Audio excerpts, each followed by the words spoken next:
Alright, so let's have a look at the settings, quilting options, and the other yellow buttons on the left-hand side. If you press settings, it gets the current settings, and these were called in version 2, these were called parameters. In version 3, we call them settings. But at a glance, we have access to all of our settings. And if you need to change any of these, you can change them on this page. For instance, the machine on delay, right now I have mine set to 1400, which is 1.4 seconds or 1400 milliseconds. So say I want to change that to 1500. I click on the button, type in 1500, press OK or done, and it is now set. Now, if I hit the back arrow at the bottom, it's going to prompt me to save these settings. So one of the things that is different between version 2 and version 3 is that in version 2 and version 1, you had to save each setting as you changed it, and then it would take you back to the menu. Well, now you can change all of these settings, however many you want to change, and then say save only once.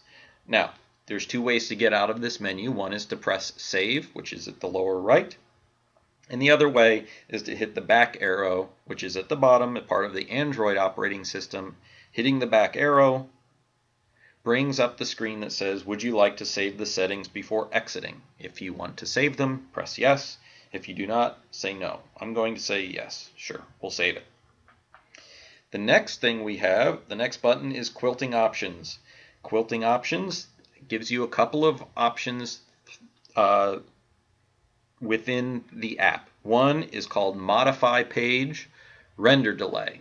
So it's how long it takes before the graphics get re-rendered on the modify page or during the modify routine.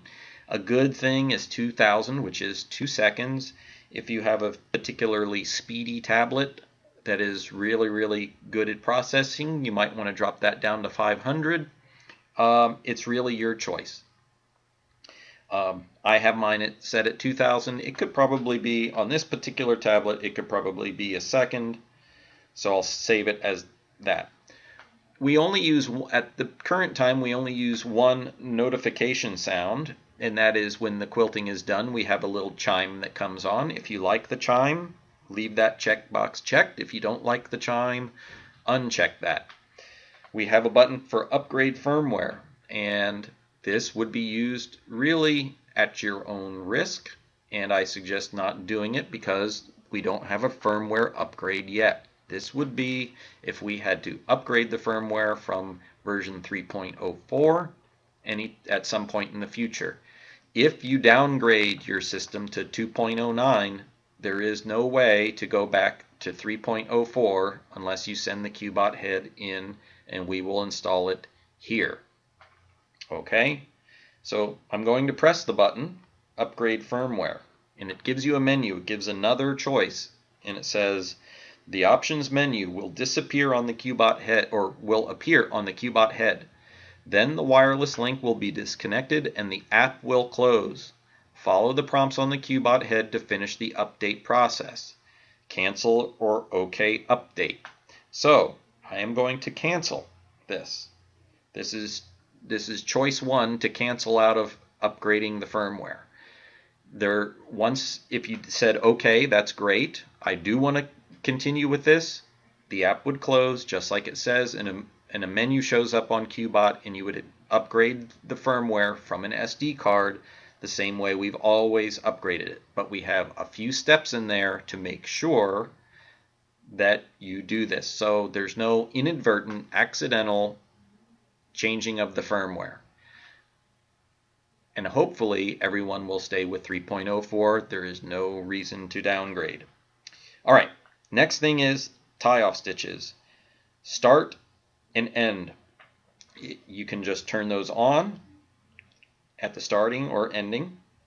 You can do them independently. If you like to have start tie-off stitches, turn them on.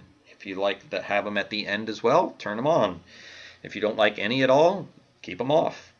The length of the the tie-off stitches. Now this isn't the stitch length, this is the length of stitching. So what this means is, say I want to tie off and stitch out a 1/2 inch. I want to start off, stitch a 1/2 inch along the length of the pattern, then come back to the beginning and then continue with the pattern as normal. If you wanted to do a 1/2 inch, you would type in 0.5 and say done. And that's it. It will quilt or stitch a 1/2 inch long, or which will be maybe 5 stitches if your stitches are 1/10 of an inch long each. Stitch 5 stitches, go back 5 stitches, and then continue on. I think if my preference is about 1/10 of an inch for tie-off stitches, which is maybe 1.5 type. When it all stitches out, it looks like 1 or 1.5 stitches, enough to lock it, but not enough to be too cumbersome. Again, that's personal preference, but it's in here built into V3. So that's it for the settings on the settings that you really do something with on those yellow buttons. The next button down is shut down the app. This is a nice way to shut down the app where it closes the Bluetooth connection very gracefully and closes down the app. We recommend using that when you're closing out the app after you're done quilting. We have a button there to reset the connection, just in case something goes crazy and you need to reestablish the connection to Bluetooth. Where there's a connection error, you would press the reset connection button. Normally, this button is not used. The next thing down is a help button. Let's press that real quickly. Help brings up a screen that says please choose the section that you would like help with. And then these are the 4 sections that are within the app: pattern quilting, line quilting, recording free motion, and design management. If you click pattern quilting, you will see all of the buttons that show up throughout the pattern quilting process. These are all the things that may show up actually. It looks a little bit intimidating if you see all these buttons right away. But it goes from left to right. You can scroll through to see all the buttons. You can scroll up and down to see if there's more buttons. If you see something that's a little bit cut off, just use your finger and scroll through it. If you want to know something about a button, click the button and it'll tell you the name of the button. For instance, I just clicked grid 0 and it tells you the grid 0 button sets the absolute coordinate system origin to the current location of the carriage. You can only set the origin before selecting points for the boundary.